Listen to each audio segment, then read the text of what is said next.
السلام علیکم، میں ہوں نسرین شیخ، آپ دیکھ رہے ہیں نیوز لیب۔ آزاد کشمیر کی تازہ ترین صورتحال لے کر حاضر ہوئی ہوں۔ آزاد کشمیر کے حالات انتہائی کشیدہ ہیں۔ 2 روز سے جو قبل حالات تھے اس سے زیادہ آج 1 اکتوبر اور آج زیادہ حالات آزاد کشمیر میں کشیدہ رہے۔ پورے آزاد کشمیر سے جو شہری ہیں وہ مظفر آباد کی طرف مارچ کر رہے ہیں اور ان کو فورسز جو ہے وہ روکنے کی کوشش کر رہی ہے۔ مظفر آباد کی آج بات کریں تو 1 اکتوبر کو مظفر آباد میں حالات انتہائی کشیدہ رہے۔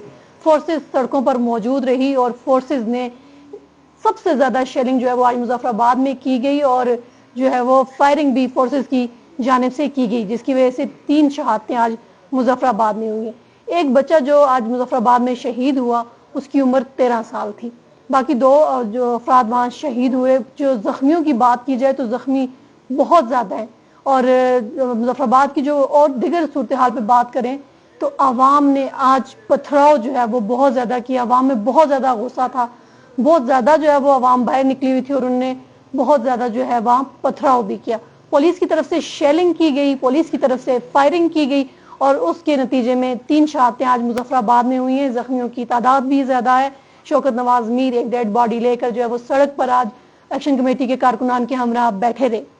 مظفر آباد کی یہ صورتحال ہوئی اور مظفر آباد میں ایک اہم خبر یہ تھی آج جو صورتحال مظفر آباد میں دیکھی گئی کہ نیلم پل والی طرف جو ہے وہ جہاں فورسز تھی اور فورسز شیلنگ کر رہی تھی، فائرنگ کر رہی تھی، اور ایک وقت مظفر آباد میں ایسا آیا کہ چاروں طرف سے عوام نے جو ہے وہ پولیس کو گھیر لی اور پولیس کی مدد کے لیے جو ہے وہ ایک نفری جو ہے ایس ایس پی آفس سے گئی اور انہوں نے جا کے اس پولیس کو وہاں سے سیف کر کے وہاں سے نکالا۔ آج مظفر آباد کی جو اور اہم خبر آپ سے جو وہ میں شیئر کروں تو ممکنہ طور پر جو آزاد کشمیر کے حالات ہیں، جو مظفر آباد کے حالات ہیں، تو جو ادارے ہیں جو وہاں ذمہ داران ہیں وہ ایمرجنسی نافذ کرنے پر جو ہے وہ غور کر رہے ہیں۔ ممکنہ طور پر آج رات کو جو ہے امکانات ہیں کہ ایمرجنسی نافذ کر دی جائے۔ ایک اہم خبر یہ بھی ہے کہ وزیر اعظم انوار الحق اور جو وفاقی وزیر ہیں فضل چودھری، انہوں نے ابھی جو ہے وہ تھوڑی دیر پہلے پریس کانفرنس کی اور انہوں نے ایکشن کمیٹی کو دوبارہ مذاکرات کی دعوت دی۔ انہوں نے کہا ہے کہ ایکشن کمیٹی کے ساتھ جو پہلے مذاکرات ہوئے اس میں 90% مطالبات جو ہے وہ مان لیے گئے تھے۔ 2 مطالبے جو تھے ان پر جو ہے وہ ڈیڈ لاک پیدا ہوا کیونکہ وہ آئینی ترمیم سے متعلقہ تھے۔ وزیر اعظم انوار الحق نے آج آزاد کشمیر کی صورتحال پہ یہ بھی بتایا انہوں نے کہ 100 سے زائد پولیس اہلکار جو ہے وہ زخمی ہیں، 3 شہید ہوئے ہیں اور 8 جو ہے ان کی صورتحال تشویشناک ہے۔ جتنی پریس کانفرنس وزیر اعظم انوار الحق صاحب کی میں نے سنی ہے اس میں انہوں نے کہیں بھی عام شہری کی بات نہیں کی کہ وہاں پہ عوام بھی جو ہے وہ جان کی بازی ہاری ہے، عوام کی اتنی تعداد جو ہے وہ زخمی، اس میں انوار الحق صاحب نے بات نہیں کی۔ انوار الحق صاحب نے جہاں عوامی ایکشن کمیٹی کو مذاکرات کی دعوت دی وہاں انہوں نے ایک اور بات بھی کی، جو ساری صورتحال ہے، یہ جو احتجاج پرامن نہیں رہا یہ ایکشن کمیٹی کی وجہ سے پرامن نہیں رہا۔ تو ایک طرف آپ مذاکرات کی دعوت دیتے ہیں اور دوسری طرف آپ دھمکی بھی لگاتے ہیں۔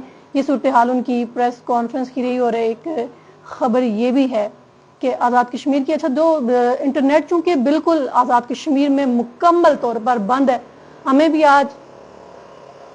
آج انٹرنیٹ کے لیے جو ہے وہ مسائل ہوں اور ہمیں مظفر آباد سے 4 گھنٹے سفر کر کے ہم یہاں پر موجود ہیں اور یہاں پہ بھی بہت مشکل سے ہمیں نیٹ جو ہے وہ میسر آئے اور ہم آپ سے بات کر رہے ہیں۔ آزاد کشمیر کی صورتحال یہ، اور ایک اہم خبر بھی آپ کو میں یہ بتاتی چلوں کہ آزاد کشمیر کی جو پولیس فورس ہے انہوں نے آج ہمارے پاس جو اطلاعات ہیں جو ہم نے دیکھا کہ انہوں نے انکار کیا کہ ہم اپنے لوگوں پر گولیاں نہیں چلاتے۔ جو صورتحال رہی آج مظفر آباد کی تو وہاں پولیس نے انکار کیا کہ ہم اپنے لوگوں پر جو ہے وہ گولیاں نہیں چلاتے، اور اس وجہ سے جو اسلام آباد سے آئی پولیس ہے ان کی آزاد کشمیر پولیس کے درمیان تلخ کلامی بھی ہوئی ہے۔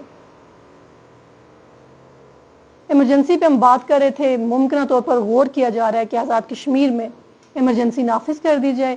حالات کشیدہ ہیں، اموات زیادہ ہو گئی ہیں، افراد زیادہ زخمی ہیں۔